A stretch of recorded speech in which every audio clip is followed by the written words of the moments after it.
off from the public works deal.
All right, I think we're about ready to get going.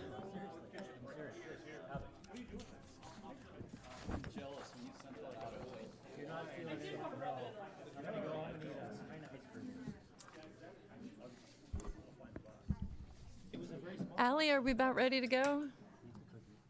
Okay. So hello and welcome back to the April 17th, 2018 City Council regular meeting. The council's completed an executive session and will now move on to special business. We have two items of special business this evening. The first is our special recognition of Representative Tana Sen from Mercer Island, our own islander here, for her leadership on home visiting from Fight Crime, Invest Kids. And for this presentation, we have Ed Holmes, our police chief. All right, thank you. And if I could get Representative Sen up here with me, I'd appreciate that.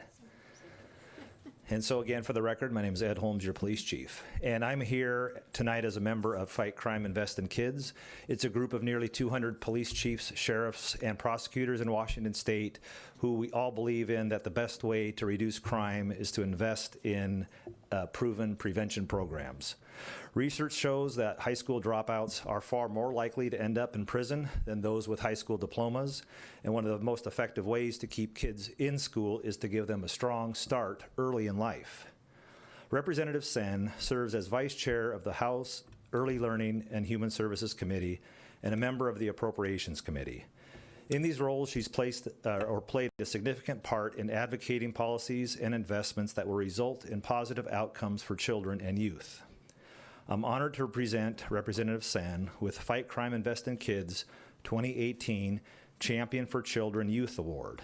This award is given in recognition of Representative Sen's strong commitment to children and to youth this past legislative session. In particular, we want to recognize Representative Sen's role in digging deep into children's mental health, keeping this issue in the forefront and directing needed resources to proven solutions. Fight Crime, Invest in Kids is also thankful for Representative Sen's leadership in securing a 40% increase in state funding for home visiting. Home visits help parents develop basic parenting skills and have been shown to reduce incidents of child abuse and child neglect. Please join me in thanking Representative Sen for her work on behalf of the children and families of our community statewide. Representative Sen.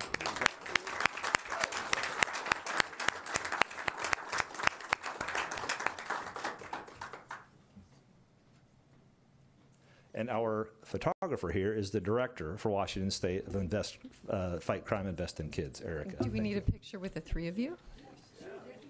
Thank you. Nice setup. I like it. All right, get over here. Okay.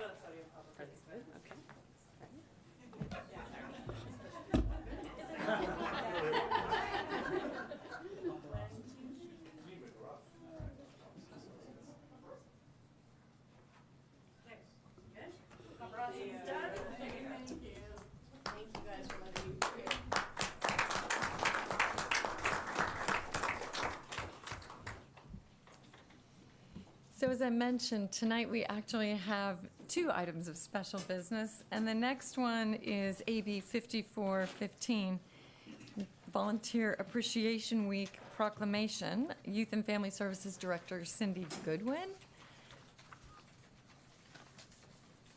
Good evening, members of the council and community residents. This month, April, is Volunteer Appreciation Month, and it began as Volunteer Appreciation Week back in 1971, and later in 1991 became Volunteer Appreciation Month. And it's a time that communities across the United States take time to honor the volunteers in their community who give so much in time and talent. So tonight we are going to bring up with us 5 volunteers. If I can have John and all the other volunteers join me up here.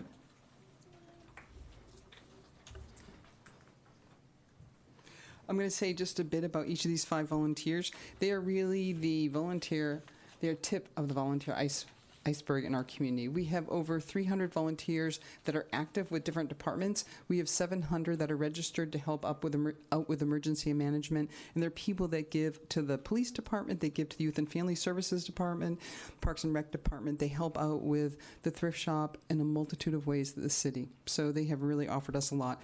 So we have Julie Gardner with Emergency Management. Hi, Julie. And Julie began working with Jennifer with the police department. She does all the badges. She does a lot of data entry. She's worked with emergency management for 7 years, and she's recently started with restoration in the parks department. Really an avid volunteer. Thank you, Julie. We have John Holm from the thrift shop. John's here. John began working with Thrift Shop last year. He is getting a degree in accounting at Bellevue College, and he wanted some experience, and so he began doing cashier shifts. From there, he's helped in the office administratively. He keeps track of our data. He does cash reports, a host of things that allows the staff to do other projects, and he's taken on many suggestions, and he fills in when we need him, and it is a great asset to the Thrift Shop. So that's John. We have Lynn Myers with the Parks Department, and Lynn has volunteered and been on Mercer Island for 53 years, and she's now in her 80s. This is a volunteer. She's active with Parks and Recreation for 27 years. She's volunteered in varying capacities, from the Ivy Brigade, pulling ivy off of trees, fundraising for senior programs, and she was at the welcome desk at the old community center. She continues to be involved with senior programs with Amber, does everything from volunteering at Senior Social, setting up appointments for the Foot Care Clinic, and doing Meals on Wheels delivery. And she enjoys the conversation, and she's willing to help out whenever it's needed. There's kind of a theme with people here, is that they're willing to help out whenever they get asked. We have Rosella Looney. Where is Rosella? We have Rosella Looney volunteers with Mercer Island Youth and Family Services. She came in with her daughter first to work in the food pantry, restocking from downstairs, and then when her daughter's moved on. But Rosella continues to work with us, and when we were looking for people at the front desk, we asked her, and we were thrilled that she said yes. So she steps up there, and she's there at least once a week, and really an asset to all of us. And then we have John Bondi, and John Bondi is a volunteer for the Mercer Island Parks and Recreation the Parks and Recreation Department. He volunteers 5 to 10 hours a month at Wildwood Park. It's located this 86 Southeast down the south end of the island. Was a neglected open space, but about 15 years ago, a park neighbor brought people together, to Friends of Wildwood Park, and organized regular work parties. She handed off that responsibility to John about 5 years ago, and he's collaborated with the Parks Department to make a successful park and dog run that many, many people enjoy. So these are incredible volunteers. I just want to say that what's written here is John said that next to his family and his career in medicine, that Wildwood has been his next love. Anyway,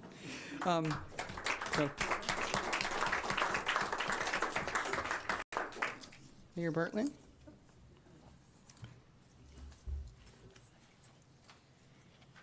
Well, this is indeed a special moment, because I think everybody would agree that volunteers are one of the best aspects that we have here in this community.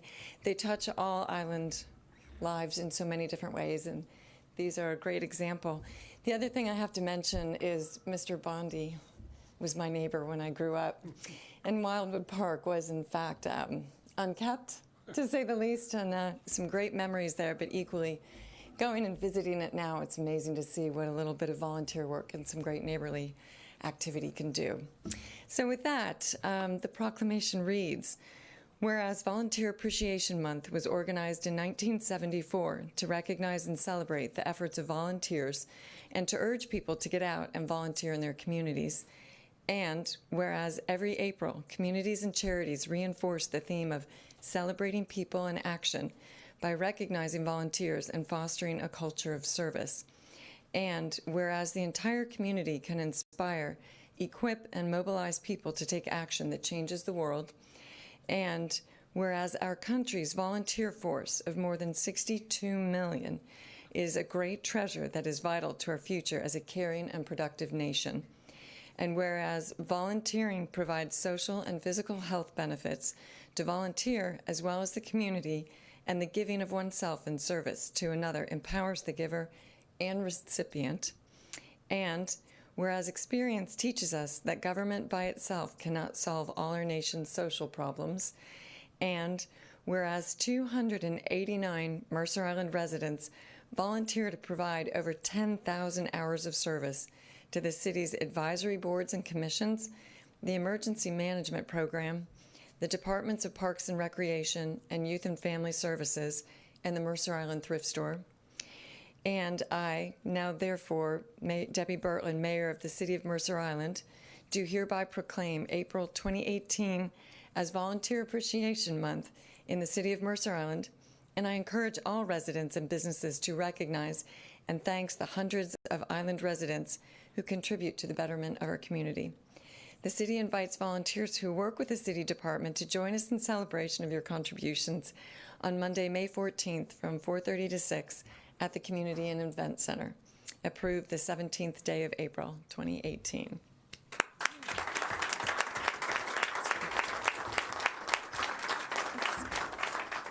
We have a signed copy for each of you to take home and or share with your fellow volunteers.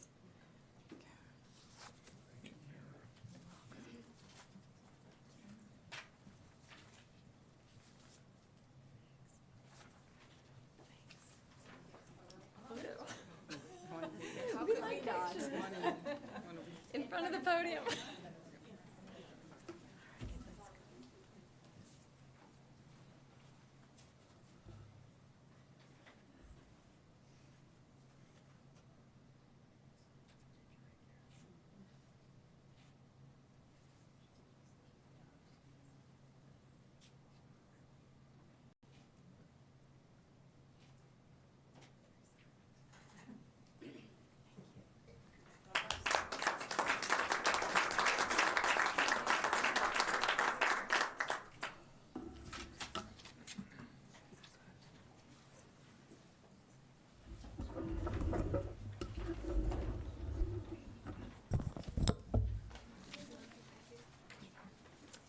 So next up on the agenda, we have the city manager's report, and for that, I'd like to welcome City Manager Julie Underwood.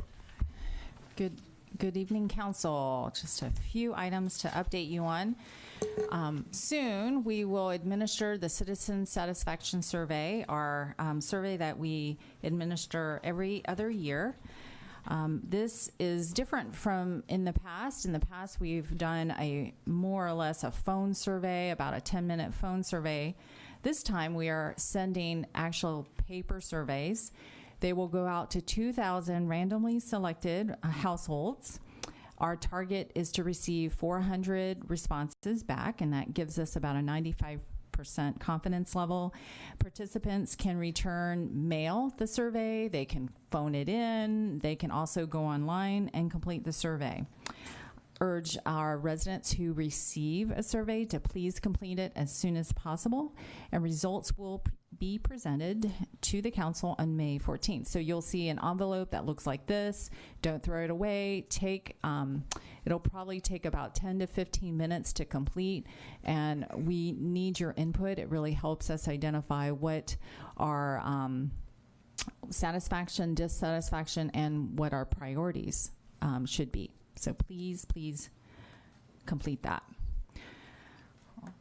Sorry, Tom, you have a question? Yes, sir. I just want to make sure I understand that the survey is going to the household, so it'll say current resident, not to Tom or That's right. Ann Acker. Thank you for, yes, Okay. That's right. So it'll say resident of that address.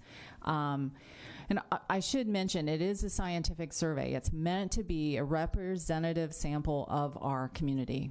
So, okay. We have a volunteer restoration event. In fact, we have one happening at Wildwood Park this coming weekend. It's Saturday at 9 a.m. Volunteers are urged to meet at the west entrance on 86th Avenue Southeast. And of course, if you'd like more information, please email John Bondi at wildwoodpark@comcast.net. Another event is happening at Secret Park, and that's at 10 a.m. Meet by the playground on the corner of Southeast 27th Street and 64th Avenue. The UW Restoration Ecology Network students are actually hosting this, and if you'd like more information, contact Kim Frappier at mercergov.org. I want to call your attention to the third year in a row that the CarFox Girl Forward Award is available for, and you can get information through the Mercer Island Youth and Family Services.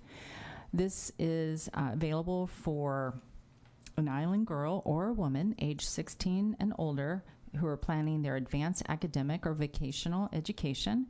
The award of $1,000 to $2,000 will help a diverse group of women and girls who demonstrate a positive attitude and strong commitment to learning get a solid start in their careers by financing tuition, books, or housing.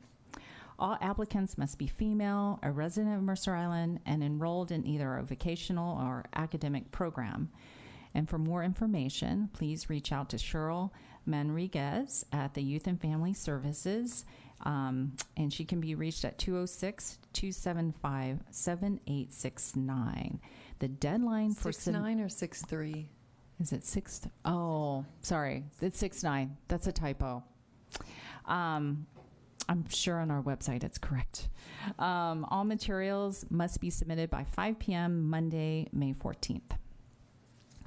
If you haven't signed up for the city's emergency alerting system, I urge all of you to do that. It's a free service. We're doing this in partnership with King County. So what you're able to do is just register, go online. It's free, it's confidential.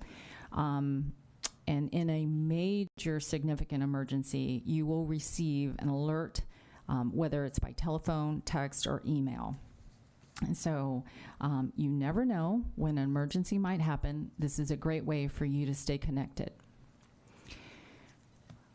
The Mercer Island Preschool Association, I thought it would be nice to at least recognize this event because, as you know, they they really do reinvest back in our own community. So this fun event is happening on Saturday, April 21st at 10 a.m. to 2 p.m. at the Mercer Island High School, and the fee is $15 per child, $10 for a MIPA member, and they're offering $5 pony rides, and of course adults are free. Activities for ages 2 and 8. Children can enjoy pony rides, of course, live music, performers, face painting, petty zoo. There'll be a variety of food trucks available, such as Delfino's Pizza, The Ultimate Mill, Buns, Nibbles, Secret Donuts. I might just go for that, actually. So please attend this great event. More information at mipreschoolassociation.org. There's actually another special opportunity at the circus. Oh, what's the And opportunity? that is Councilmember Wong. No, Councilmember Wong will be in the dunk tank. Oh. From what time to what time? Yeah. The time hasn't been set yet. And I only get dunked if you actually hit the target. Oh. But they heat the water now, so. That's great. That's great. For a good cause, Councilmember Wong. Okay, really excited that next week we launch our rideshare pilot. So as you recall, this is a 6-month pilot that you approved with Lyft and Uber. It starts April 23rd. It ends on October 31st, 24 hours a day, Monday through Friday, flat fee for $2 per ride. And then starting on the 4th month, that goes to $2 per shared ride and then $5 per solo ride. All rides must start and finish at the Mercer Island Park and Ride, and you cannot leave the island. So one of the things we've done, of course, is really try to promote and push out and really market this great new program to our residents. We'll have A-boards available, posters. We've, of course, used social media. We've gotten a lot of great earned media, the Seattle Times, Como TV. It's been great to and of course, I'm sure there's still probably a resident out there that doesn't know it's happening. So, and urge all of you to ask your neighbor, do you know we're starting a pilot? And make sure they sign up. So it's pretty easy to do, easy to download the app. We'll have all this information available on the city's website. And that's all I have. Great, thank you. So next on our agenda is appearances, and this is the opportunity for anyone to speak to the council on any item. When it is your turn to address the council, please be sure to speak audibly into the microphone, state your name and address for the record, and please limit your comments to 3 minutes. The other basic request is please stick to the issues and be friendly. Is there anybody who wishes to address council? And with that, I'm going to encourage anybody who is here to allow our special high school guest, Katie Brodsky, to speak first so that she can get back to her high school activities. Katie, come to the podium.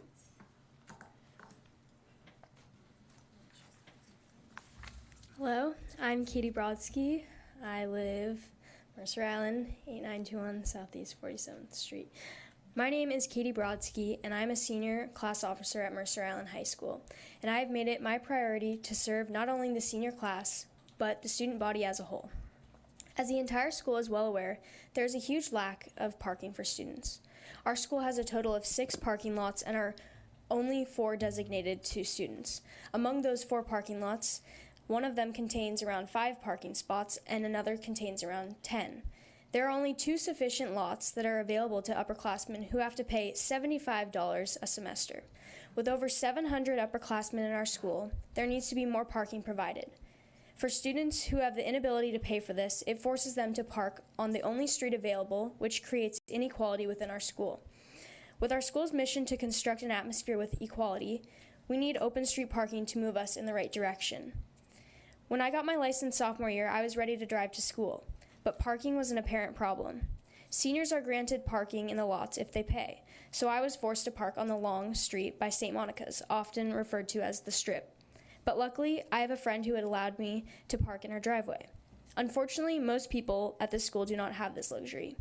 Rather than having assigned parking, underclassmen have to park on the Strip, which is far away from the school and holds limited spots. This poses many problems, including students who need to leave during the day for running start or privet classes will no longer have parking when they come back, as well as students who live off-island are forced to take long bus rides because they are not guaranteed parking on the Strip. Oftentimes, parents cannot drive students to school due to distance or work schedules, making students take longer bus rides, compromising their time. And students who have after-school tutoring, activities, or sports need transportation to and from the high school after their commitment when buses have already left the school. So many students need to drive to school due to after-school activities, so rather than increase bus activity, we should open up street parking for students. As you can see, this affects a ton of different types of students, which is why I've started a petition and received 597 signatures from students and parents that support the action to remove the no parking during school hours signs on the streets.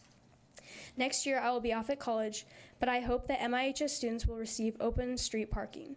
If you can remove the street signs, it would provide more parking, less traffic, and a result in equality and justice for us students. Thank you. Thank you so much. Because Katie is here and she's representing such a significant number of high school students, the city manager and I had a discussion and thought it would be helpful if Julie went ahead and responded to Katie and these students in terms of what happens to this petition. Thank you. Yeah, thank you, Mayor. Mayor Bertland alerted me to the petition you were going to mention, and one of the things that you may not be aware of is that the school district is required to have a transportation demand management plan, and so because it's the actual school causing the demand for the parking, the school has to address the parking. So certainly one option is to I think we'll, of course, do this. Kirsten Taylor, our assistant city manager, if she can talk with you offline, Katie, we can provide you that plan. And we're happy to work with the school district in looking at this. But one of the things with any development in our city that we would be very concerned about is the impact of that development. Just like the school, we would be very concerned about how that development is impacting nearby neighbors. And so I think our interest is to not have a adverse impact on our neighborhood, but certainly we are willing to facilitate and have a conversation with the school district and see where that might go. So before you leave, if I can ask Kirsten to meet with you, and she can explain with you, some more of the process and some of the things we envision doing. Of course, I promise to come back to the council and let you know what happens with that. It's one of the things that you'll learn with democracy is nothing happens fast. So it's a lot of process, and if you can be patient and how many more months do you have before you, okay, maybe. But if you can be patient, we can certainly work with the district and cooperate with them and see if there's some solution. Thank you. Thanks. Thank you. Is there anyone else here for public appearances? Seeing none, appearances are now closed. The next item of business is the consent calendar, which contains payable reports and payroll reports. Is there a motion to approve the consent calendar as presented? Second. Great. All in favor, say aye. Aye. Opposed? Seeing none, motion passes and the consent calendar is approved. We now move to regular business, and the first item of business is Agenda Bill 5397, Thrift Shop Staffing Transition. And for that, we welcome Youth and Family Services Director Cindy Goodwin.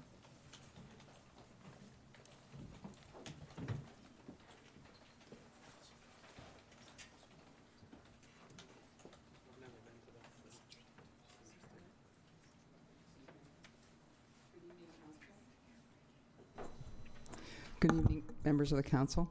Cindy Goodwin, YFS Director. I'm here to speak about Agenda Bill 5397, asking you to authorize expenditures to expand thrift shop staffing transition to stabilize revenues and hopefully to grow revenues. I'm going to speak just a bit about, go over the revenue history for the thrift shop, show kind of how it's grown over the years, some of the factors that have contributed to that, and then look at the budget implications for this move. Share that with you. First one. So this is the revenue history, a picture of the revenue history. And as you can see, it began in 1975. It was a rummage sale. The first year sales were $3,450, and we ended last year at just over $1.6 million, 2017. You can see in 1999, that was when we remodeled. So there are some plateaus and there's some growth. And I want to go over that because that's relevant to what we're doing now, which is taking a look at our staffing and when we do well with revenues and what are some of the barriers to that. So during this time, I just want to make a couple things that remain consistent.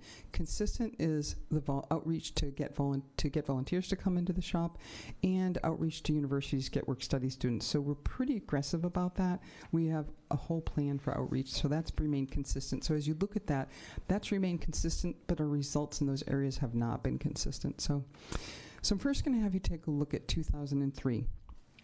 Prior to 2003, and prior to even a little bit before 1996, there was only volunteer coordinator. There were only volunteers. We hired the first volunteer coordinator in 1996. So up until 2003, there was a coordinator, many, many volunteers, and they were open 4 days a week. When you come up to 2003, we have back in 2003, that's okay. The assistant coordinator was brought on. That person became full-time in 2006. We have 12 work-study students. So in 2003, we have 12 work-study students. We've just put in place a POS. I'm forgetting what it stands for. POS, point of sale. Thank you. Point of sale system, so we can take credit cards. And we're seeing a steady climb. And the apparel lead goes full-time in 2006. And again, we still have split days. 4 days, they're split. So we come to 2007, which is up there currently. We have a coordinator, assistant coordinator, and we have 12 work-study students. At this point, we're just before the Great Recession, so we're doing fine. We will take a small dip. At this point, Suzanne's doing a lot of research into how you can grow the thrift industry. She's talking with people. She's taken trips. She's spoken with Kent Alterman, head of Value Village. She's looking at research, so really thinking about how can you grow the shop. And then I want to move us to 2009 to 2012, this one period here. This was really a period of rapid growth. You can see it going up. We have a lot of work-study students. We began advertising in the Seattle Weekly. We have a 7 a.m. shift come in. We've increased the amount of days. We have people starting very early so that we can get goods onto the floor. What can drive your business is getting goods from the donation onto the shelves. We opened 6 days a week in 2011, and we were really trying to reduce the steps from donation to shelf. In 2009, we had 17 work-study students. In 2011, we had 23. In 2018, and this was the period of the most active growth in the thrift shop. I'm going to take you to the next period, which is 2013 to 2016. This is where we saw the revenue growth was steady, but it was slowed down, and a lot of things were factored into this. We lost a lot of state and national work study. Students did throughout King County, throughout the state, throughout the area. We had staff fill in for their work. Work became more fragmented. We were losing volunteers for a couple of years there, as a lot of the people that began the thrift shop either needed to leave because they were aging out or they were passing away. So our volunteer corps was changing. We saw a change from people who did 20, 30 hours a week to people who did a shift or two a week. But it was very different, and it was a different kind of commitment to the store. They were wonderful volunteers, but the amount of time and the amount of knowledge I left with a lot of the volunteers. So we have this period where we have steady growth, but we also have the challenges of losing work study, losing volunteers, and really filling in a lot for people. In 2015, we did our first transition to having paid staff. We weren't able to get the work-study students that we wanted, so we used the casual wages, put it together, and got a 29-hour-a-week apparel person. And then again in 2016, that was the last time we came with you, and that was when we asked the foundation to fund a pilot project for another 29.5-hour person to help in, I believe it was soft goods. Because we were beginning to recognize that we could work on all of the aspects that you need to grow business, such as social media, advertising, really building a base.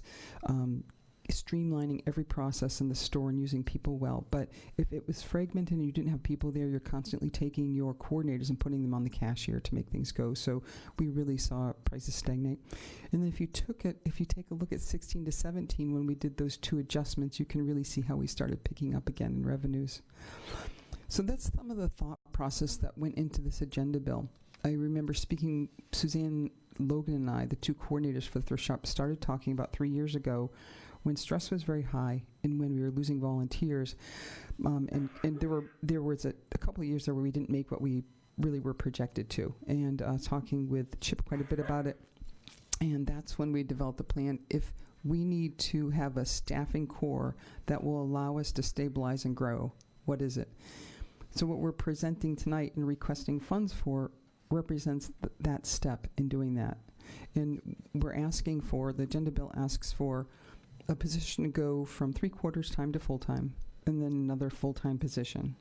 And we're hoping that this will, actually we've projected that this will allow us to use volunteers and work study effectively. But if there's any upset, and there will be in that, that's just a natural part of doing business, that won't affect revenues, and we won't see so much variability in what we're able to produce and get out in the store. I'm going to take you now to our revenue projections, because that's quite important. So we did, Suzanne really worked this up with Chip. We talked about if we were to put this in 2018, what that would look like. So for the first year in 2018, we're hoping to see an 8% increase in revenues. And from there on out, this chart, when we talk about it, it is 5% per year revenue growth. So as you can see, we have revenue, expenses, and net for the next 5 years. And then we've included what is that, the expense with the ratio, and then what are your expenses? Expenses for the thrift shop are approximately 3.8 per year. That was fairly prudent, that along with the revenue estimates. And then the net change is the bottom line, where you can see how we steadily increase what we're able to bring in. So we're hoping that this proposed change that we're requesting you to authorize funds will really put us on the track of being a stable thrift shop and allow us to think, how can we grow it? We still think that with this square footage and the amount of donations that we get and the goodwill from the community that we have, Suzanne has the ability to continue to grow the thrift shop. So with that, I would like to answer any questions or see if I can clear anything for you. Council, are there any questions? Benson? Thank you, Cindy. The one question I have, and I shared that with you earlier, was simply, I know that you're talking about a 5-month trial, and then during this period of time, you're going to be monitoring things, and there's something in the agenda bill where you talk about making some sort of staffing adjustments, perhaps, depending on what the revenue projections are.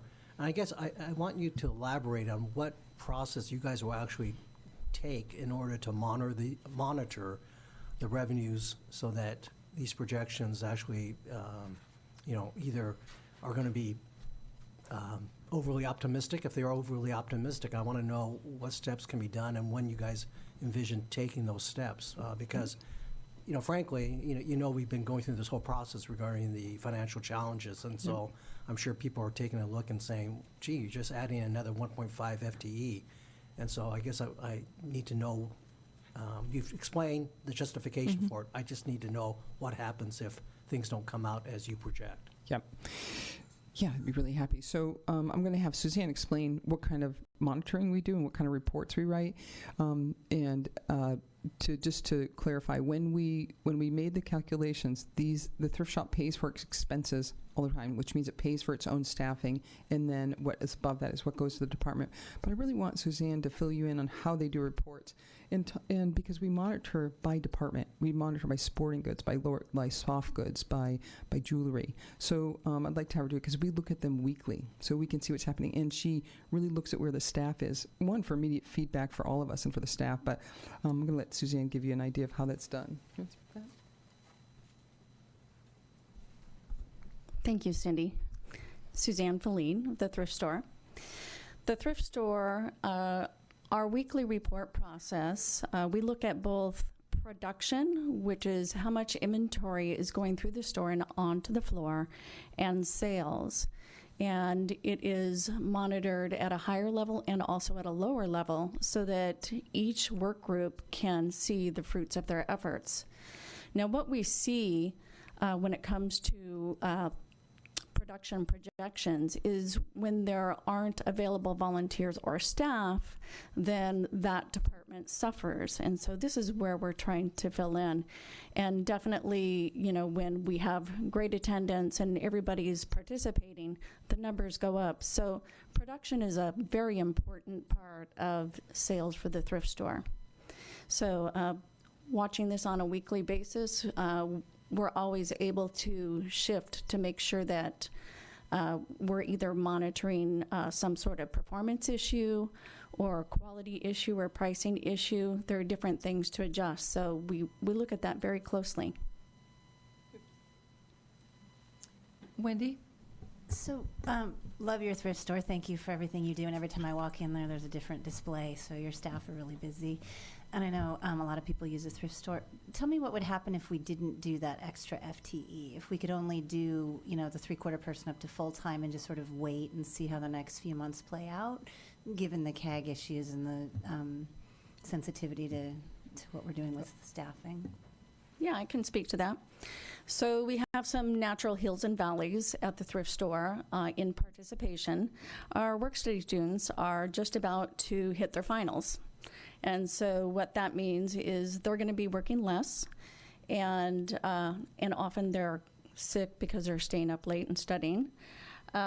So April and May are historically months where there's a lot of opportunity, where our performance has been low in the past. And what we want to do is bring our performance up so that we can keep the store looking good. So I wouldn't recommend waiting. I think that there's a lot of opportunity to gain in sales, and we want to keep our business consistent.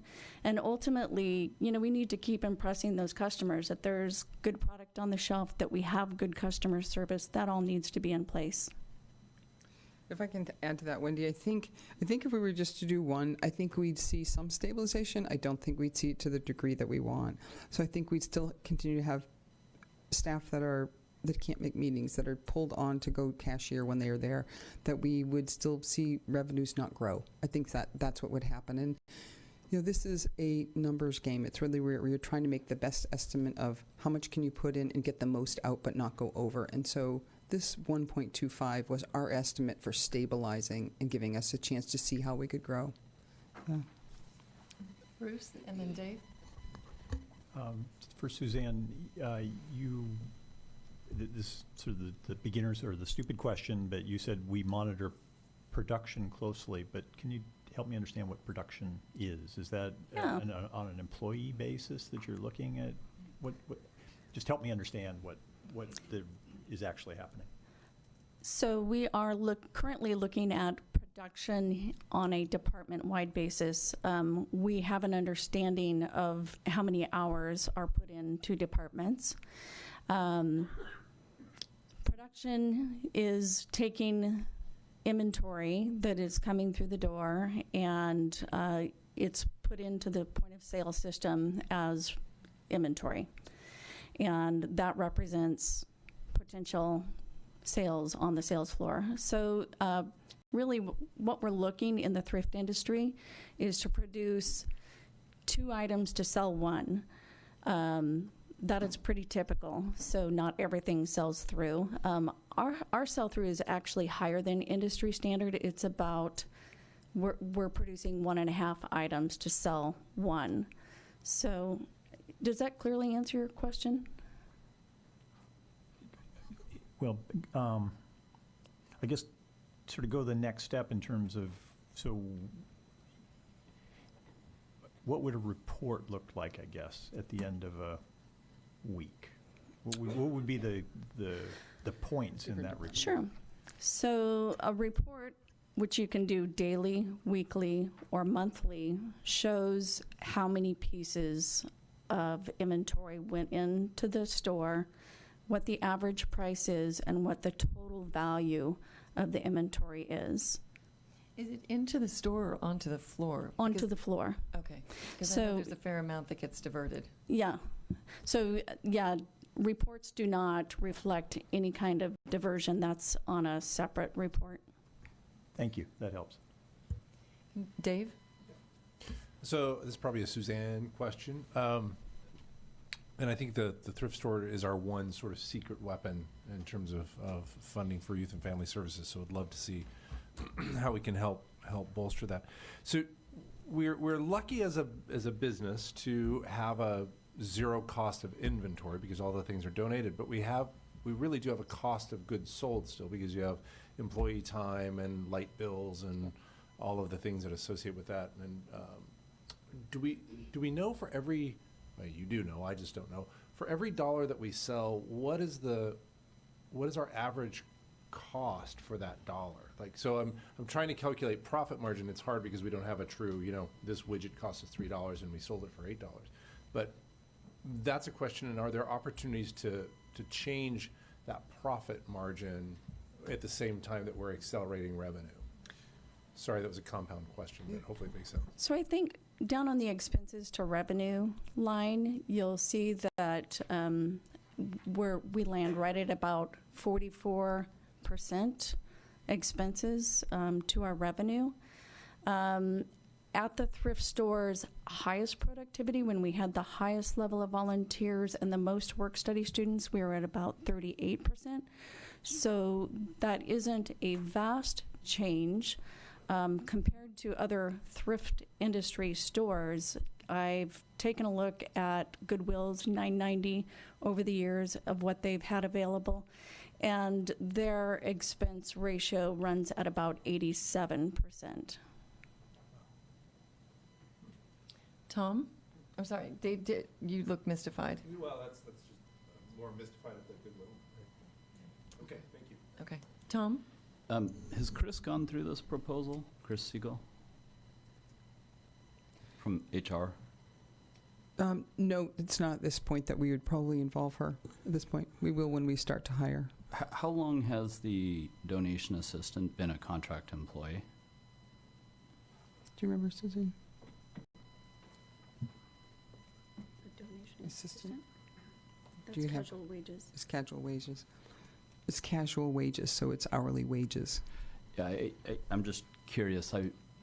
This was not my area of expertise, but there are companies that have gotten into trouble from Yeah. hiring contract labor for prolonged periods of time. And if Yeah. this is a full-time permanent position and we're paying them contract wages, I just want to make sure that Chris looked at it because we could get ourselves into a situation where somebody would make a ruling that they should be a full-time employee. Yes. No, you're totally right about that. I think when we move from beyond project or trying something out, we have to do that, and we have to review them regularly with Chris to make sure that we're legitimate. But we would go to her if this is approved to say, this is what we're planning to do. Is this the right classification? But this is I think that we're right in doing this. This is how we brought people on in the past.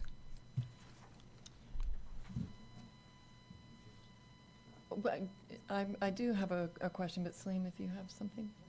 Okay. So you made I think a great comment, which is when there are insufficient volunteers or staff, the productivity declines. And equally, we just had a proclamation about how important and the value of volunteers in our community. We've talked about staff, we've talked a little bit about work study, but equally, I think, when we're looking at, as you say, sort of a decline in the volunteerism, I would also be really interested in what are we doing to encourage the next generation of volunteers in the thrift store? Because that too, for all that it doesn't necessarily have the same steady and predictable nature as an employee, there is still, a net contribution that those volunteers are making. So where are we going with recruiting new volunteers, the next generation? So younger volunteers. Well, Or just new volunteers? Yeah. Yeah. We advertise and put out information to elicit volunteers from communities in a variety of ways, and pretty aggressive about it. Suzanne, do you want to talk about that? Because we as a department, we list that in our e-newsletter. When anything that sends out, we said, would you like to get involved? These are the ways that you can get involved. We talk about it. We've also gone to different fairs and to different communities, but I'll let Suzanne speak to it if you have anything you want to add specifically. So the thrift store has held at a fairly steady average. Some years up, some years down, but almost at the same level that we've come in at, which is at about 16,000 hours. So it's hours, okay. Yes, per year. A large number of those volunteers may be temporary, and so they have a goal of they want to work 3 months, they want to work a few hours here, a few hours there. On average, we are onboarding 126 new volunteers per year. So that's background checks, onboarding, putting them into systems, training them, pairing them up, following up with them. So we're pretty active there. And how long do they, how long do they stay? Is there an attrition with those volunteers? We have a core of about 60 to 65 regular volunteers that are pretty steady. And so that extra number of volunteers are, I can't tell you what percentage, but we're holding out an average of 65 volunteers that are regular and probably about 140 participants per year. Okay, and I guess the basic question is do you think that there's an opportunity to go and recruit more volunteers to help with this math equation that we have? I can answer it. I think we're open to finding volunteers anywhere we can. We've been incredibly aggressive. We go to every faith community. We ask them to put it in the newsletter. We speak with any community group that we can. Any time there's a fair, we put up information about volunteering.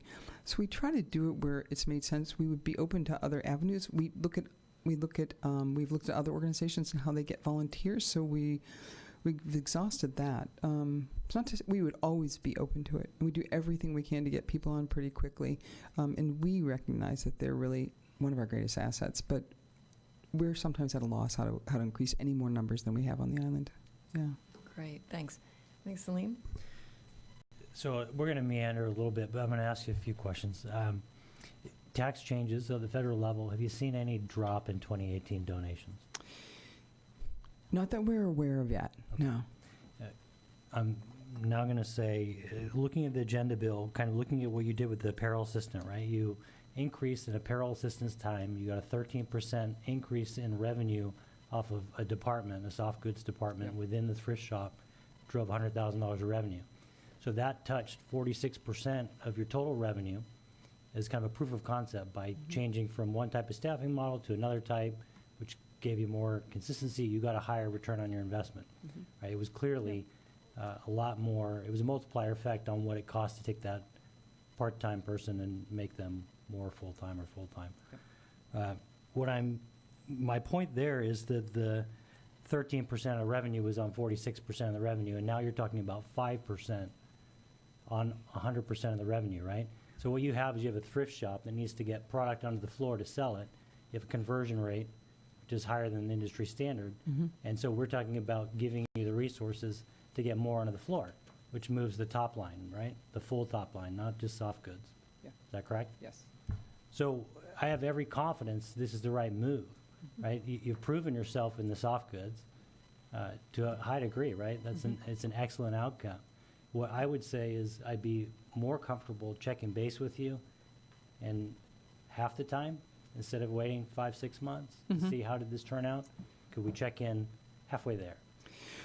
Yeah, we certainly could. I think we want to be careful that we don't make a quick judgment if it's not during low months of donation and shopping. We really want to make this is supposed to even it out during all time. So I think we could. I think we will know. I think we said 5 months just to be prudent and give ourselves a time if we have to work out any kinks in how we arrange things. But Sure. I think we will know in 2 to 3 months. So then, as I kind of think through that, the capacitive limiter of the thrift shop is the square footage. You're saying, based on the response to one of Benson's questions, which was about duties of the production assistant, pricing product was one of the core duties. And so if pricing the product is a bottleneck in getting things to the floor, this is obviously going to solve that, right?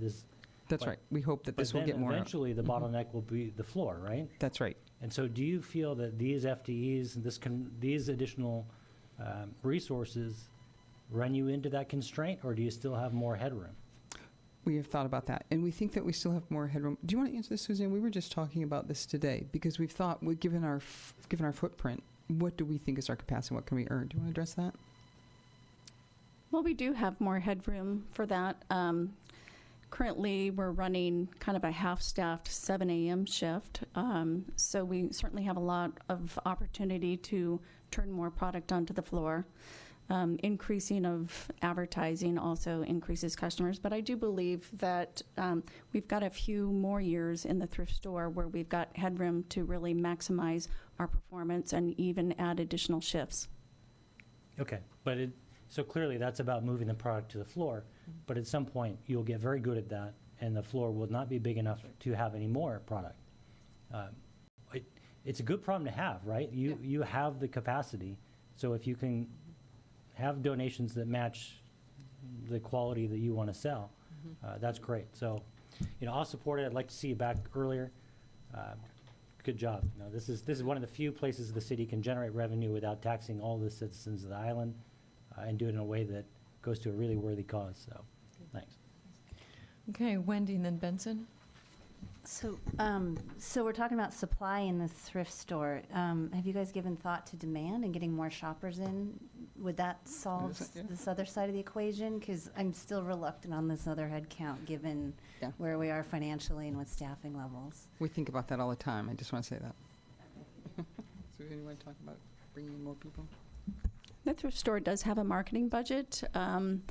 Our strategy is to market for off-island customers, so we are consistently within the Stranger and other publications, and those do seem to bring in new customers. So if we're doing our job when they're in, hopefully they're returning customers.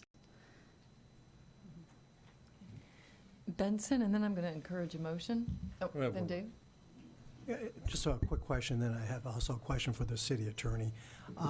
So as far as reporting, when do you, it'd be great, do you envision coming back to the council and giving us a report after the 5-month trial? Is that, I didn't see that in the agenda bill. I don't think we said it in the agenda bill. It's interesting. This is more of an internal process. I assume that we would evaluate it and stop it if it doesn't work.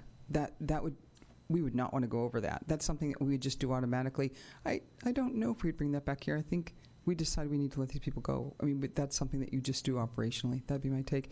If that's of interest, we could certainly look at that and see if that's possible. Yeah. Well, I think the funding, though, is only To the end of the year. To the end of the year. Mm-hmm. Yeah. Yep. And then my quick question to the city attorney, and this is getting back to Councilmember Acker's question on the contract position. It's not, my understanding is that we're not talking independent contractor. We are talking, my recollection is that the city has this term when it talks about contract employees. They're actually employees, W-2 employees, but for a designated short period of time. And that's what you guys call That's contract correct. employees. Good. Okay. So That's they're still correct. employees. Or we call them limited term. Or limited term. They're still getting, usually they get benefits, they get, living wage, that kind of thing. And I'm sure that Cindy Goodwin can correct me if I'm wrong about this, but they get prorated benefits based on their hours worked. Yeah. It's a completely benefited position, but by doing it in contract, it allows us to, at the end of the period, let them go. That it's understood that this is for a certain period of time. Okay, I think Celine, you wanted to add, and then Dave. I just wanted to clarify because we touched on it again. The reason I wanted you to come back was I fully expect it to be a success story anyway, because it's just the numbers are compelling, and I think you've thought through it, and those are the results that I think we're going to see. But if we didn't, I don't want to give up on this. There's got to be another idea behind this good idea. And so if it didn't work out, I don't think we're going to dwell on you coming back and saying it didn't work out, and we let those, we changed our mind, repositioned the staff. But I'd like to hear the next good idea, because there's obviously potential there. It's just a matter of getting the right pieces in place. And if it isn't the right move, we need to focus on the next move. But we do need to focus on it. Absolutely. Hey, Dave. Yep. Two quick ones. What is the square footage of the store? The square footage of the store is about 7,600 square feet. Do you know the retail portion, would you guess?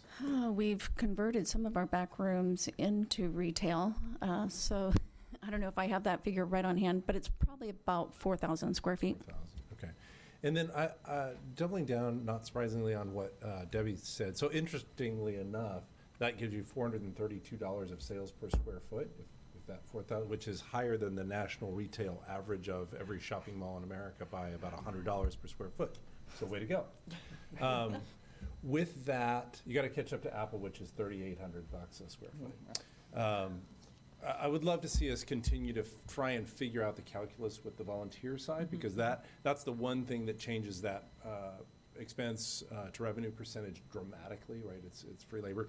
And some of the numbers that you threw out, that we're onboarding 128 new volunteers a year, get that we have some folks that are students and they have short term, and we're doing that. But if that has been sort of a constant, and the 16,000 hours a year has been a constant for a number of years, it feels like maybe there's something we could do. So however we can help to, inject something new into that, I think there's several of us that would love to help, because that feels like, one, just the secret sauce to new profitability, and then it helps you guys stabilize as well. Thanks. Yeah. Council, I would love a motion. Tom? When Benson asked his questions, and the clarification that Attorney Sand provided, I think I misunderstood. So the 1.25 heads that are added, they are not contract personnel. They are full-time employees of the city of Mercer Island. They will be contracted positions, and they are full-time, and they have full benefits. Okay. Yeah. And that estimate on the cost includes the full benefits? It does, yep. Okay, and then I love the thrift store. I'm down there literally like once a week because I have to buy new sets of dishes and new lamps, because we have some kids that destroy ours every week, so I'm always buying dishes there. And I think it is a gem on the island, so I don't want to do anything that would adversely impact the thrift store, because it is a revenue generator. I am a little worried about adding headcount just because of the budget crisis that we're under, and I will support this motion, but I want to is there a sense of urgency to do it now versus in 5, like even 3 months, when we have the opportunity to evaluate what the CAG is bringing back to us and sit down as a council to really look at our overall financial picture? Is there a sense of urgency? Well, I think the urgency is just that we're not maximizing and making as many revenues as we can, and we're not stable. So we're exhausting staff, and we're up and down. So yeah, it needs to be done. I'm just wondering, the YFS fund is separate than the city budget. It's not part of the general fund, so I'm not sure that our staff count is counted in the. Do you know about that? You are part of the general fund. We do separate the YFS fund for obvious reasons. I think, ultimately what we're wanting to propose here is a net revenue increase. It's kind of making this investment. You've already done a pilot. Our staff's coming back and saying, hey, we hit the highest levels we ever hit, right? 1.6 million, and we don't think that's going to stop. We do have challenges with maintaining that inventory, that stock that needs to come in, and processing all that. And would you be willing to really put some more investment there?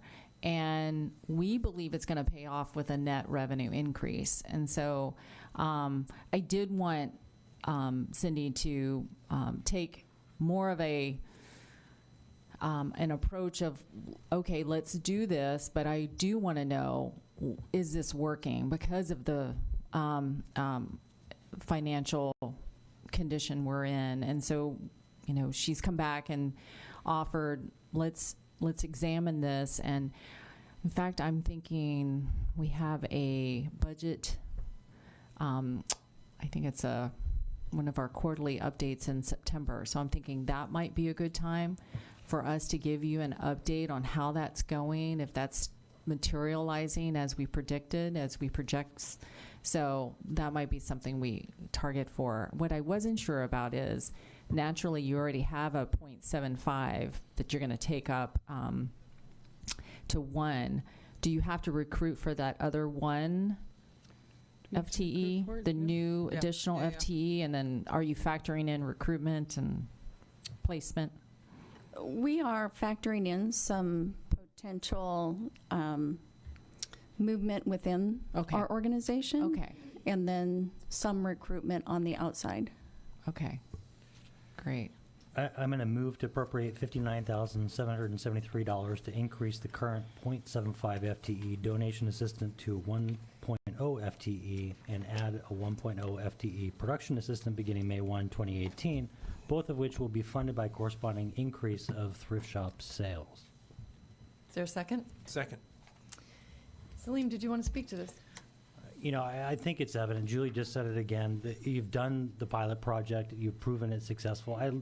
I wish the agenda bill had just focused on that and then said this is kind of step 2. And it did, but it took a little bit of getting to get to it. I'm confident we're going to be coming back to this, as Julie said, in September. We're going to be talking about a success story. We haven't seen a drop-off in donations, and one of the things that we haven't done as a community is we haven't really rallied to get more donations in there. And we know that the new 1 FTE, the production person, is the key to getting things from the back to the front, priced and out the door. If we can do that and prove it successful, I think we can do other things as a community without adding headcount to really put the thing on afterburner mode, right? But we're not there yet. I wouldn't do it to you with the organization you have right now. So if we can support this and pass it and come back in September and talk about success, I think that's great. Any other comments? And I'll say likewise in September, if we aren't getting the success we want, I want to be able to have that hard conversation about looking at other options. I'm going to just say briefly, I too will support this. There's very few places in the city where you can add human resources and actually increase your revenue. And I would say arguably maybe the thrift store is the only place. So with that, I think we do have a unique opportunity. This isn't necessarily the similar situation to adding headcount in other parts of the city. So while the bottom line might be that our headcount number looks like it's going up equally, let's hope that that revenue generated by the thrift store goes up more than disproportionately. So thanks for, again, bringing some creative ideas forward. You know, to Dave's point, let's look at getting some more volunteers and some even better goods in there, and hopefully things keep moving. All right, so with that, council, are you ready to take a vote? Great. All in favor signify by saying aye. Aye. Opposed? Seeing none, motion passes 7-0. Thank you. Thank you.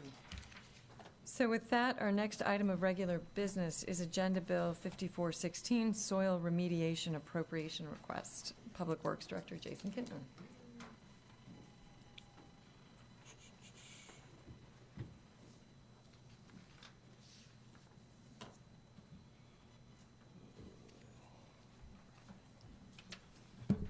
Got it. Good evening. Thank you. Jason Kintner, Public Works Director. We're here tonight to talk about the soil remediation appropriation request. You may recall that in 1991, 3 underground storage tanks containing gasoline and diesel fuels were discovered to be leaking up at the city maintenance shop, contaminating both the soil and the groundwater. Remediation efforts have been going on for many, many years, and they have been slow and costly. When the city was notified in 2005, we hired Goldor & Associates to perform the first round of remediation efforts, including different applications such as air sparging and actual chemical injections at the site.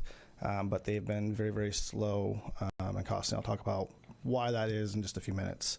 In 2017, or late in 2016, the city was notified by the 955 Southeast 36 property owners, formerly known as the Honeywell site, to expedite our remediation efforts and develop a new strategy to get a no further action letter from Department of Ecology, which would officially close out this endeavor, because it truly has been an endeavor.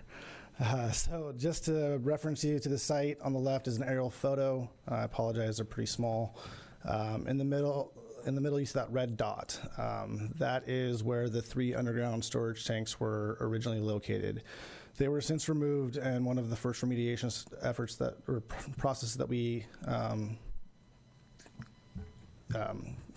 one of the first processes that we completed was actual soil removal at the site. We removed the contaminated soils along with the storage tanks. Unfortunately, history now shows that we didn't get it all. And over a decade later, we still have contaminated soils that have now shifted down gradient. If you look at figure 2 on the right, I apologize, it's really hard to see, but you can see the topography lines basically move towards the Honeywell site, and we have a stormwater course or a water course there in close proximity as well. We do have high levels of hydrocarbons across both properties, on the city property as well as the former Honeywell site. They both exceed regulatory requirements. So, since we were contacted by the property owners, we've been working with their project team as well, with the end goal to receive a no further action letter from Ecology. What's proposed for you tonight is actually what's being proposed for the rest of 2018. So the difference between what we've done at the site with what's being proposed today is that they're using a new type of drilling rig that actually allows angled drilling to happen at the site. So it allows a more strategic approach to actually get to the sources or pockets of contamination that are still at the site. Previously, Golder and their consultant team used a direct push boring method, and it didn't allow us. They ran into resistance, and we couldn't actually get the injection into the site. When we did the previous injections, they took sort of the peanut butter approach. They injected it high up on the site and then just sort of let it meander down the site. This is much more strategic. So what's being proposed is 10 additional wells that allows the injection to happen actually at the wells. So Fairlawn has a geologist on site. They've identified where in the levels of soil that contaminant sits, and we actually strategically inject the site at those locations to start breaking down the hydrocarbons. The way the injections have been described to me, think of like a microbe being eaten. So the chemical goes in and just starts eating at the contaminants. It can actually be fairly quick in terms of the results, but it'll depend on how many applications, will depend on how quickly we start seeing the levels of the hydrocarbons drop at the site. Following each round of injection, they will perform an analysis of how far the injection spread and how successful it was. So what's being proposed in 2018 is 10 additional wells and 2 injections. Additional work will likely be required. You saw a range of magnitude for the additional costs. We will propose that in our next round of capital improvement, the capital improvement program. Once the site is clean, we do expect anywhere from 2 to 5 years of additional monitoring to be required by Department of Ecology. That's standard. So I included the budget description or the budget table that you have in your agenda bill. Officially tonight, we're looking for $282,935 as an appropriation request to finish the 2018 work. The $62,000 that you saw approved in December of 2016, some of you may recall that in 2014, we actually scaled back our remediation efforts to where we were just doing basically a twice-a-year monitoring report submittal to the agencies as being compliant. There was no active remediation being completed. That was what those monies that were budgeted there were to fund that and some additional technical work by Fairlawn. The $282,935 is what's needed to actually fully fund the rest of 2018. To date, WCIA has been paying approximately 50% of the costs. However, this next batch of work has not been approved by their executive committee, and we won't know officially that they can contribute 50% of the costs until the end of June. So we're prepared tonight to actually take the full $282,935 because that actually gives us the budget appropriation to spend on the site.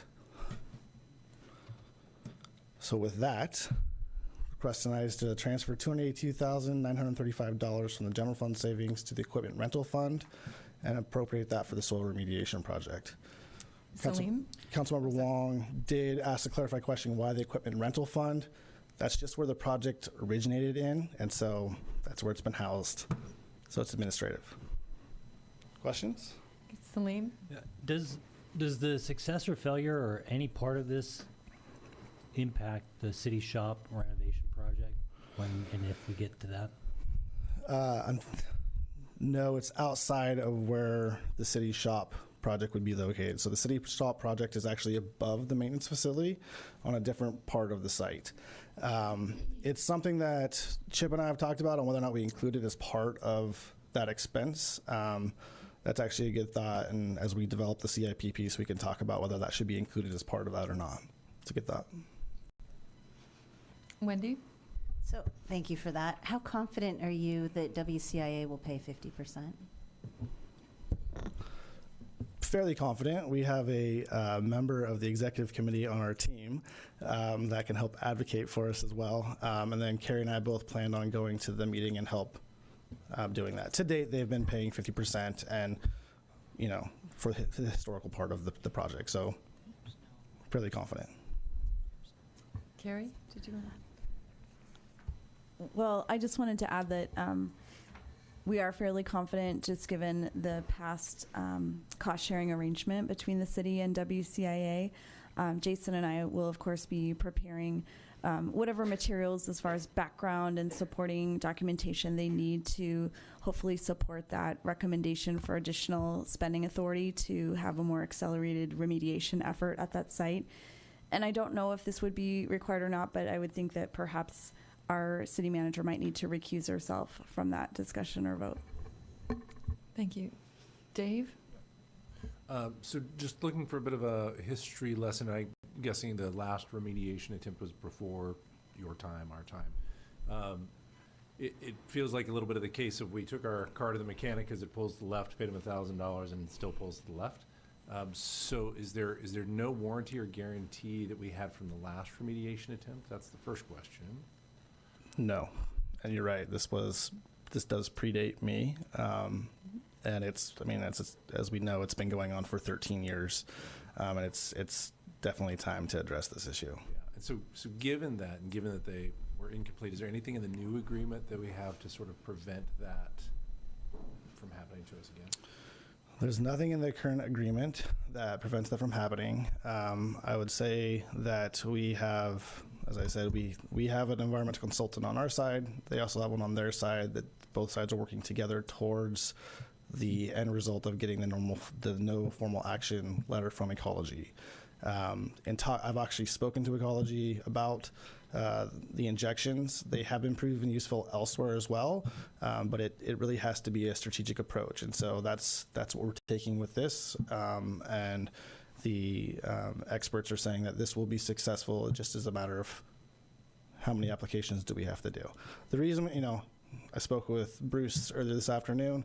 When I first started unearthing this project, I was thinking, we could go through and do another excavation of the contaminated soils. Unfortunately, the site topography, the relevance of the water course, and then obviously how the 955 property is currently being used, we can't just go in and excavate like we want to. And so we're pretty limited on what approach we can actually take, and this seems to be our best course of action. Wendy? So then what's next? So this is 2018. What's 2019, 2020 look like? Like, until we get to the completion and then the monitoring, what does that timeline look like? That's a really good question. And so the first injection is scheduled for July. And then what the current plan says is that a month and a week or two after that injection, we'll be able to see how successful we were. So we're coming to you in June with the CIP preview. And then the second injection is scheduled for December. So that what you're going to see most likely from us in the June CIP preview is a placeholder. And then once that July injection piece takes place and we have some data that we can actually say, okay, this is how successful we were, we'll be able to more fine tune that number and how far out that projection is. They can change the variation of the level of the injection oxidation chemical that goes into the site, and that can obviously speed things up, but it also comes with a cost. So that's one of those pieces that we'll evaluate after the July injection. Benson? When the question regarding WCIA was raised, I think you focused on, the cost, potentially recovering 50% of the cost for the 2018. I'm curious about going forward because obviously the total cost is quite a lot more. So do you have a sense as far as the potential recovery from WCIA as to that additional cost? We don't know. Unfortunately, we don't know the answer to that. As we identified in the agenda bill, there is a grant program out there that we will definitely explore. It is very competitive, and to be quite honest, we have to have a remediation process and plan in place that ecology supports. And I can tell you flat out that the remediation efforts that we were doing previously to this new scope of work would not have met the requirements set forth in that grant program. The injections and actually actively pursuing remediating the site is something that they want to see. They don't want to see a project linger on for 10, 15 years. And so we will explore that, but it's going to be competitive. But that's with respect to the grant. But as far as getting some sort of assurance from WCIA, what's that process look like? So historically, the cost-sharing arrangement has been 50-50, and that's in part because WCIA provides coverage for the contamination that's migrated off-site, but not for the contamination on the city's property. The current scope of work, the environmental consultant Farallon has said that it's very hard right now to try to take that scope of work and delineate it along property boundary lines. So for simplicity's sake, WCIA has continued a 50-50 cost-sharing arrangement. Asking or trying to respond to your question, asking about how will it be handled prospectively going forward past 2018 into 2019 and beyond. We'll know more about how successful this is. After we get through this year, we can reassess, reevaluate. Hopefully, we will continue the 50-50 cost sharing going forward. However, if we learn data from this process that supports a different cost sharing arrangement because we have a better understanding of the location of the contamination and it's perhaps a greater percentage off-site on the Honeywell property, then we would make the case for WCIA taking on a greater share of the costs rather than keeping it at 50-50. So I can't give you a definite answer, and it will continue to be evaluated and assessed, and we'll have more data to hopefully be able to forecast better in the future. Thank you. Okay, Bruce? Jason, you mentioned coming back in a future CIP. Now, we've got a CIP coming up in just a couple months as part of the biennial budget process. Are you thinking it's this year's CIP that you're coming back to us? Or, okay, so you'd be laying out the spending plan for the years ahead, even though you really don't have any more data to work with at that point, you're forecasting what So we your would, best guess is. Yeah, we would forecast our best guess for the June CIP preview, which is scheduled for June 19th. It would essentially be a placeholder for the next 4, 5, 6 years within that projection. And then following the injection results from the July injection, we have a chance to update our CIPs or CIP projects as they come back to you as we go into the fall heading into adoption. And so we'd update that project sheet accordingly based off the results and the data that we get from July. And with that, I'd like to move to approve the transfer of $282,935 from general fund savings to the equipment rental fund and appropriate $282,935 for soil remediation. Second. Bruce, did you want to speak to this? I would just say I appreciate the work staff's done to refocus this effort and to do something here that sounds like a development of a plan that has really the best chance of success, and it's responsive to the concerns of the neighbors as well. So I think this is the right thing for us to be doing, although, of course, we'd rather not be spending money on this, but we have really no choice but to do that. Benson? I'm going to support the motion, but I guess, and this problem, it was certainly when I joined the council, Councilmember Grouse took me on a tour of the grounds and pointed out all the wells. So it's been ongoing. So it is good that there is a plan to move forward. I have a question. This is actually, getting back to what Councilmember Wiesentiner asked. And also looking at some of the responses that we got to the questions regarding Golder. And I'll leave this to the city council, city attorney again. Given the amount of time that has since their performance, I'm not sure, was this technology that we're talking about, the injection, was that something that was done back in the day when they were on working on the project? And is there any chance that this looks like it might be malpractice by that expert? I just don't know. I'm just going to raise it. You're shaking your head. Yeah. And, I understand that it'll be just a matter of experts saying that they did something that was within, but I'm just asking the question, so. Yeah, let me clarify just real quickly. So the injections that were performed previously by Golder, they didn't have they didn't use an angled drilling rig at that point in time. They didn't have access to get into these specific pockets. In my opinion, we didn't really have a really good site characterization completed to really truly understand where the contaminants were. They knew they were out there. At the time that the injections were completed, they were a relatively new technology at that point in time. So they did inject the site, but it wasn't strategic at specific locations where that contamination was. And so product that was injected may have been, most likely was distributed across that site to areas of the soil that wasn't contaminated. So in other words, we probably spent money on product that didn't do us any net value in specific locations. The difference with this approach is that the angled boring allows us to identify those specific pockets and inject it at that contaminant location. So it's much more strategic than it was done before. It wasn't malpractice, it's just the technology and the methodology has advanced. Okay, any further discussion? Yeah, Debbie. Yeah, okay.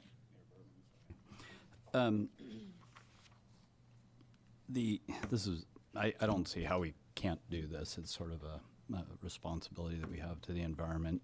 So I'm definitely going to support it. But I do have a request for City Manager Underwood. Is there a way, because I just found out about this recently, and granted I'm a new council member, but is there a way that I can get a list of all of the outstanding liabilities and potential requests for more funding that might occur between now and the end of the year? And the reason why I'm asking it is, we just had a request from YFS where they're going to add another head and a quarter, and then there was this liability.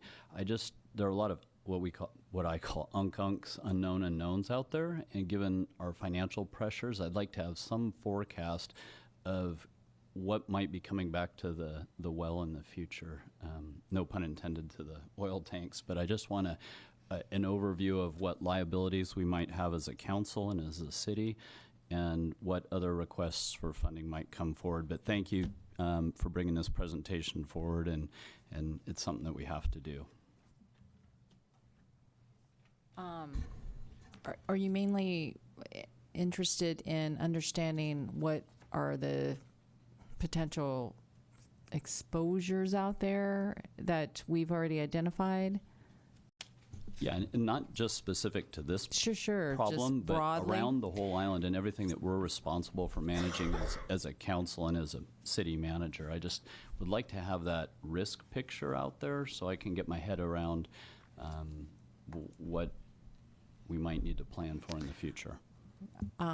Yeah, I'm familiar, and I'll talk to Carrie about this, familiar with producing to the council what's called a litigation update memo, classified confidential memo. That's so we can talk about that. That I know. Is that in line with what you're requesting? Yeah. Okay. That's one part of it, the liability side from a legal perspective, and then the other side is things that aren't in the budget that might be coming back before the end of the year with a request for council to fund. Yeah, and we do try to highlight and alert you to things like that on the planning schedule. Off the top of my head, I'm not sure. So let me consult with Chip and see if there's anything else out there. Typically, you will see a lot of that in your budget adjustment. Yeah. So you'll see things come before you laid out in that. So is that kind of what you have in mind? Just a spreadsheet Okay. that we can track to and see how we're doing for forecasting and get a root cause on why Okay. things might not have been there. Okay. All right, council, are we ready to vote? Okay, all in favor, signify by saying aye. Aye. Opposed? Seeing none, motion passes 7-0. Great. So we now move on to other businesses. Yep. Yeah, sorry. Thanks, Jason. You always get the glamorous end spots. Dirty dirt. The dirty dirt. Yep. Okay, so we're now moving on to other business. Are there any upcoming council member absences to report? Okay. So with that, planning schedule, City Manager Underwood. Yes, Council, I want to mention a change on the planning schedule, and hopefully this all continues to fit with your schedule. Recall that we are looking at hosting a joint Planning Commission and City Council meeting, and it looks like the date that works is May 22nd. So I wanted to see with you if that date looks pretty good. So I'm envisioning 5:30 meeting start.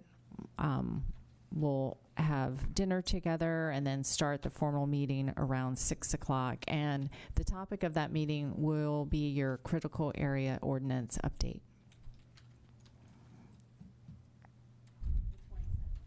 May 22nd. I know I floated that date out there and didn't hear too much from you, so that's a good question. I'm having a very difficult time scheduling the school board meeting. Originally, the date we were looking at, we had a conflict with one of the council members, and so the other possibility is June, but I have to say your June is really very, very busy. And so we may be forced to really push that out, I think, until just let's have I think the next meeting would be, our next scheduled meeting would be October. Do we have to have all council members there? Only the important. No, I mean, it's just, I think customary, we try to have all the council members there, just like all the board members there. So, and I think I want to say after graduation, they kind of leave. They, they're done until maybe they don't convene again until end of August or September. So we do have this small window of time, which is really May and June, early June. And so I'm just struggling with really trying to find a good date for that. And the reason why I'm advocating that at least we meet with the Planning Commission is they have a very significant work plan item of yours that they need to complete. So that one I think needs, and we've reached out to our videographer, and it looks like she would be able to videotape that. I think that's a meeting where we're talking about what the best available science is. We'll have a presentation, and I think that might be something that the whole community might have a great interest in. So we'll make sure we videotape that. But I just was struggling with the school board. So I know Mayor Bertland and I have been talking about it. It's just been very difficult to find a meeting time. I think it's difficult to find a meeting time, and if I understand correctly, everybody's been gone on spring break, so it's kind of generated some additional delays in even being able to discuss those dates. So you'll report back to us as you get in touch with the superintendent? I will. Great. Okay, board appointment, Julie, are you done with the planning schedule? Yeah, that was the one thing I wanted to know. Pardon me. We will have another executive session scheduled on Tuesday, April 24th at 6 p.m. for an hour. For an hour. Okay, Tom? I had a question on the planning schedule. On page, page 6 or 8, well, the last page, it says other items to be scheduled, and I wasn't clear if it's December 18th that they're gonna, at the bottom of this page, if it's pushed out in next year, but the one thing that I think is an easy win for us to get through is the Code of Ethics. I know it was talked about in 2017 and it's still not scheduled. If I could offer my services to help draft it or something like that to get it in the front end of this year rather than the back end, I'd be happy to. It's on my work plan with Carrie, and due to my vacation and also not having a deputy for the last few months, we've had to push a few things, but our goal is to get it done this summer pretty quick when I get back. Bruce? So, Julie, I see that we have the TIP upcoming at our May 1st meeting, and while it's not exactly TIP, it does seem to me that we have a closely related issue, which is the first and last mile projects, the process we're going through with that. And the thought that comes to mind is that perhaps staff at that May 1st meeting could suggest to council a proposed approach to trying to engage with the council, whether it be a ad hoc subcommittee or in some other fashion, to move that whole process forward in some fashion. I know it's not quite TIP, but rather than have its own agenda bill, it felt like it might make sense to Thanks. And put it together for that. just so you know, I had a chance to talk with Councilmember Bassett. He alerted me that he was going to mention this with the council. So you really didn't, I think the first time we talked about last and first mile, we kind of provided you a whole host of things that you could look at. It was at your December 5th council meeting. That feels like ages ago now. And we talked about how do we get at what we want to do with first and last mile solutions. So I think it's a great question. Right now we're starting with our Lyft and Uber pilot, but that's a fraction of what you could possibly be doing. So you hadn't really had discussed it very, I think, concretely on what you wanted to do. So the question that Councilmember Bassett is really proposing is, hey, we still need to figure out what we want to do. We need a plan for this. And he's recommending that we put together an ad hoc council committee working with staff on really starting to look at all the possibilities. And there are a lot of possibilities. And I think there's some merit to going down that road, given you only meet twice a month, and you can get a lot of work done in the ad hoc committee.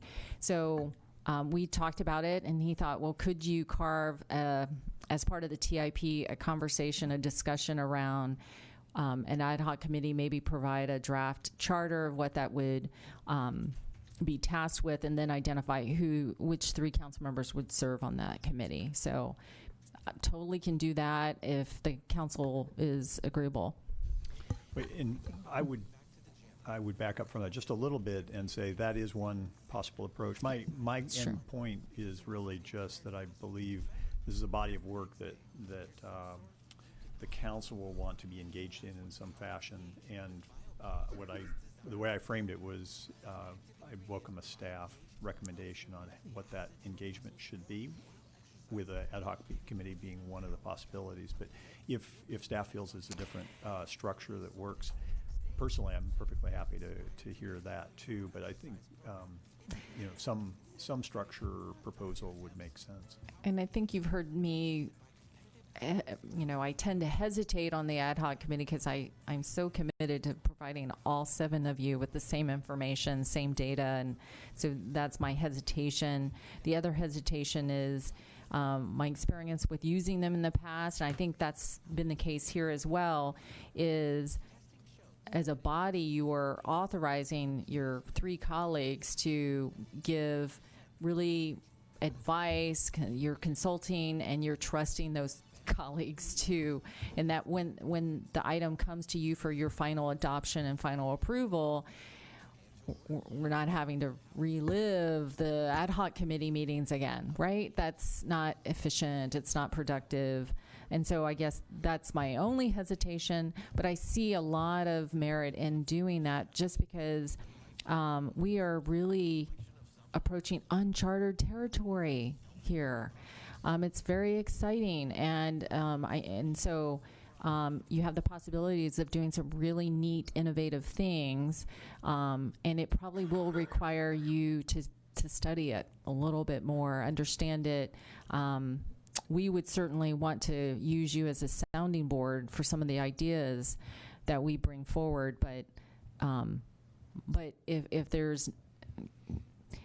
there isn't really the will of the full body to really put some of this authority onto the ad hoc committee, I would say maybe we should plan on doing some different other process, whether it's having additional study sessions on the off-council meetings or something, which, oh my God. But yeah, we could do that.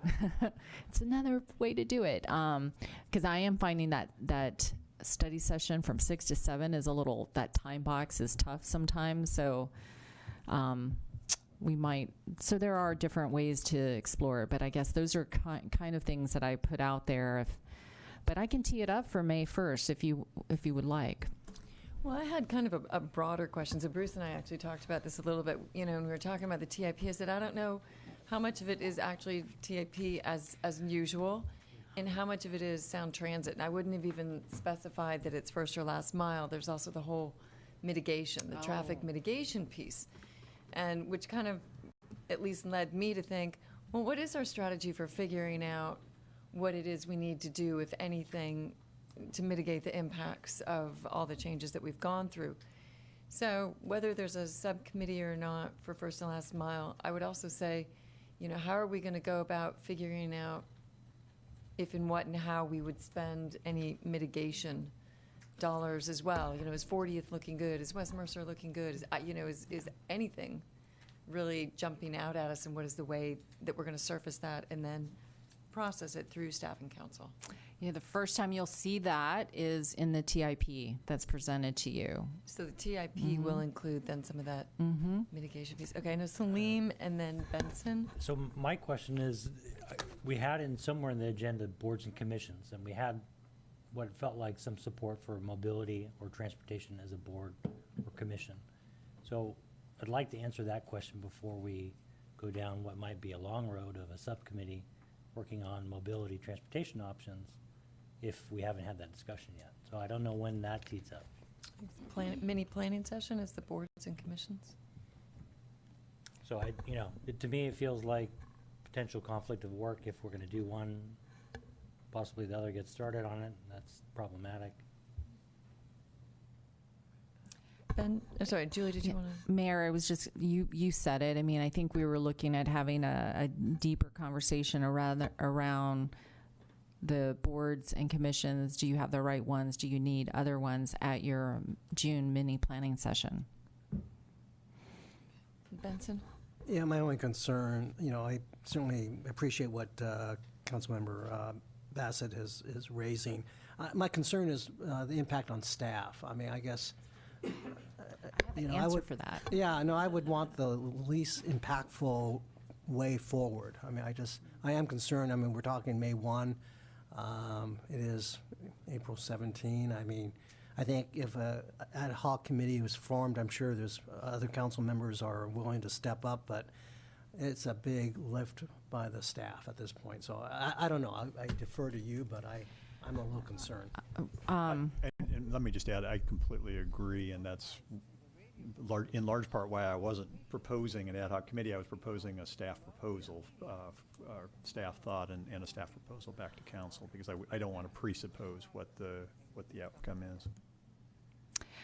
Well, you recall that I am looking at doing an organizational structure change that provides some additional capacity.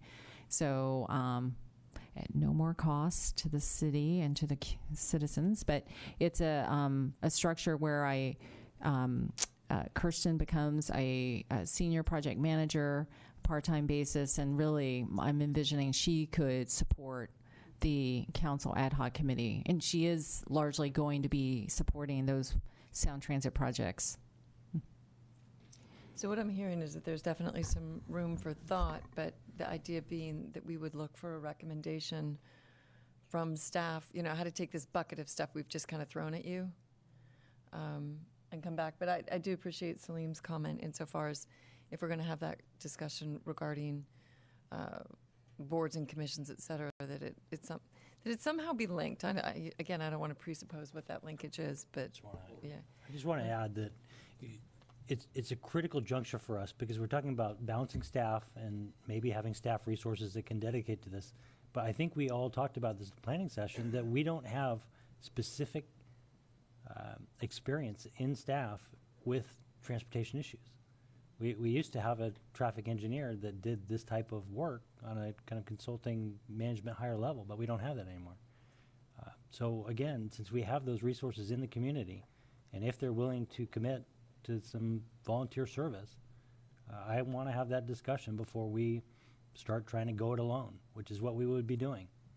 Okay, I'm going to suggest, Tom, if you have a quick comment, but I'd want to be careful we don't begin to debate the merits of one path or the other at this point, that we do give staff the benefit of some time and good thinking to come back to us with a recommendation. Tom, any final comments? Yeah, I just, an option would be to go back to where Benson, Wendy, and I started on the boards and commissions as an ad hoc committee that was already put in play. We kind of took a left turn with that and kicked it out to the planning session. But if there was a way that we could alleviate some of the pressure on staff and engage people on an as-needed basis, that we could come back to a recommendation, maybe we could look at doing something creative like that.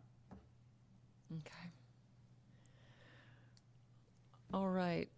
Planning session, planning schedule. Are we feeling that we are sufficiently there? Okay. Board appointments. Let me just, I raised a possibility. You've got a bunch of input. I'm not sure how, if it were me, I would take away something from what was said. Well, my understanding is we were going to have Julie and staff come back with us. To us. Okay. If I were sitting in your chair, I'd be a little bit befuddled right now about how to be responsive, and so that's all I'm offering. If you feel befuddled, then ask us to hash it more. If you feel like you can somehow finesse your way out of the conflicting input you've got, then by all means do. Thank you for that. I do feel like I'm not clear on exactly what I should be bringing back. I think with that, maybe it really is better to tee this up for your planning session and have a greater conversation around this, whether or not it's doing all the different approaches you could do here. So, but unless there is support for me to bring back, I think kind of my ideas are probably going to be very different than your ideas. So at the end of the day, I think it needs to be what you want. So.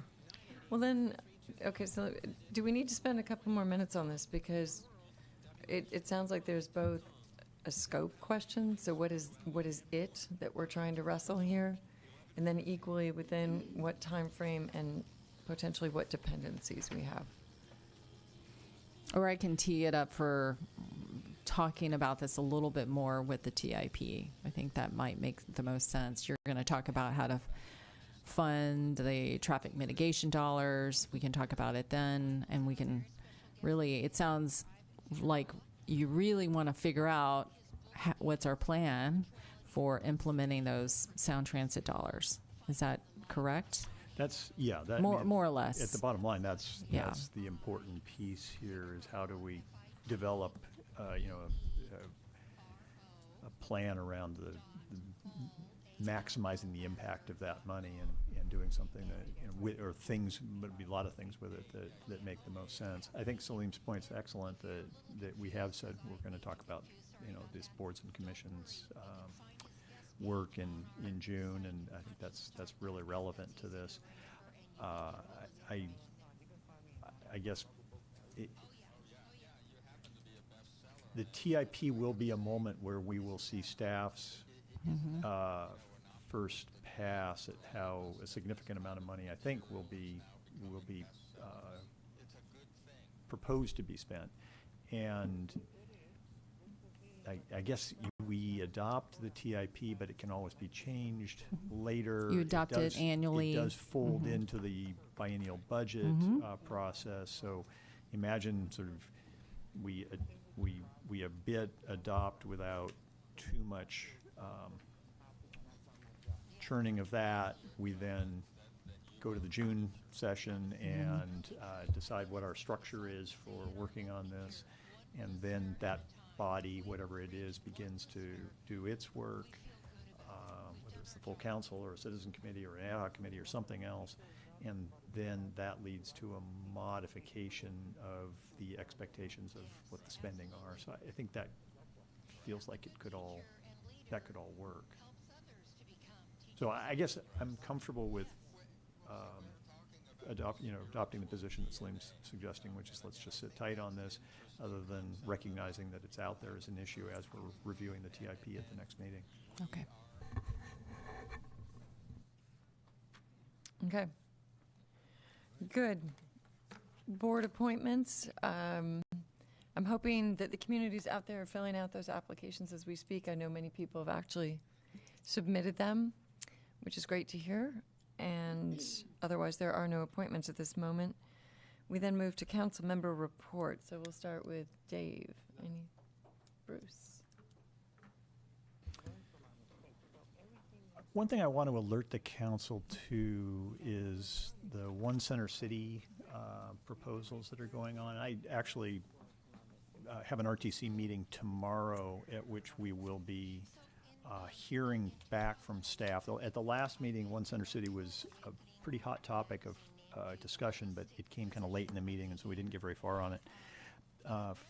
It's a particularly hot topic for the northeast cities because the bus routes coming into Seattle are being changed pretty dramatically, and so rather than buses all the way into Seattle, they're going to be dropped at the University Station is what's proposed, and folks who are coming from that direction are not entirely happy with what will amount to an increase in travel time for them. I've asked the question, what would be the implications for the I-90 buses, which will be pushed out of the D2 roadway and for 550 out of the tunnel? I've been remiss in not asking that question early. I just actually put it out there earlier today, and if I get answers tomorrow, I'll be impressed that they were so quick about it. But I'll be trying to seek answers over the coming days and weeks to know more about that, and I'll report it back to the council. On that, can you also ask get a confirmation on is it the Bellevue Way 1 lane each direction? As part of the light rail stuff too, because I don't know if it comes up in that forum or not, but that's a part of the RTC has oversight for Metro. Bellevue Way is really a sound transit task or project, but so it would be a different. I thought buses form. use that they do road as well. They do. Okay, and it's a good question. I'm not sure I can get an answer from Metro on that. Maybe Kirsten, because if those are the type of questions you'll be continuing to work on. The one other thing I'll bring up is, so I'm now sitting on the SCA Board of Directors, and we're meeting tomorrow as well. The question has been asked, and I've asked it of Julie and Debbie, but I haven't asked it of the larger council. What they're wrestling with at the moment is there, particularly within the area of homelessness, any particular aspect of that challenge that the cities would like to see the organization really push on in the coming year? And I've offered back a little bit of feedback because this open table group has developed a very long list of possible actions, but the list is sort of overwhelmingly long. And what I offered back to them was what we were asked to do first was, are there any things that you think would be non-starters in your community? That seemed like a simpler starting point than what do you think should be the thing. And the one thing I offered back was, one of the points was cities should be offering parkland for low-cost housing. And I offered back that that was probably a non-starter in our community. So, but beyond that, I would welcome feedback from any of you, particularly this evening, in advance of my meeting tomorrow around this issue and any things that you see as the particular points of engagement opportunity for a city like ours. And then finally, I have signed up to go to several people recommended this, and I went ahead and signed up, but the Seattle Metropolitan Chamber of Commerce does annual trips to other cities, and I've signed up for their Denver trip, which is upcoming in a week. I was told that this is a very good opportunity to network with the others who are going. Dow's going, Fred's going, Dave Summers is going from Snohomish County, and quite a number of other folks, and so I've signed up for that. And that's it. Great. Salim? Benson? Yeah, just a couple things. Last week, I guess, Ross, Deputy Mayor Neese, I think Councilmember Weicker, Councilmember Bassett, and I went to this Go Green conference, and it was well attended. I would just say that I attended a panel of mayors, and it was very interesting, and not that we should ever pat ourselves on the back, but I was encouraged by a lot of the things that they said that their cities were doing, frankly, that Mercer Island has already done or has already started. And so I think we're doing a lot of the things locally, but of course there's more to do. But that was actually very encouraging, and it was good to learn what other cities are doing. I will say that at the last Public Issues Committee, we talked a little bit about the veteran, I have to get it right, the Veteran Seniors and Human Services Levy. And SCA and PIC in particular are asking for SCA member cities to provide input regarding the implementation plan that Dow is developing and with the King County Council, basically how to implement this levy. So the packet is online. I don't know.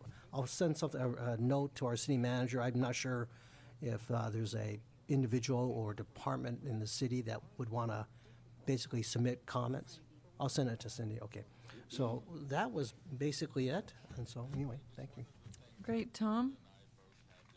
None here. Wendy? So first, Bruce, thanks for those updates, and I would ask if you could send something in email so I can think about it before I respond on the spot. Saturday's Leap for Green event was awesome. Kudos to Ross and staff and everyone who pulled that together. Despite the rain, there was a good turnout and lots of great fun to be had. And then for you guys, the 24th is the Breakfast for the Schools Foundation. Hope everyone's coming. And then on the 26th, the East Side King County Chambers Coalition is honoring Judy Cliburn from 4 to 7 at UW Bothell. I think several of us are already going. I know organizers would love to see all 7 of us there to thank her for her decades of service. Great, thank you.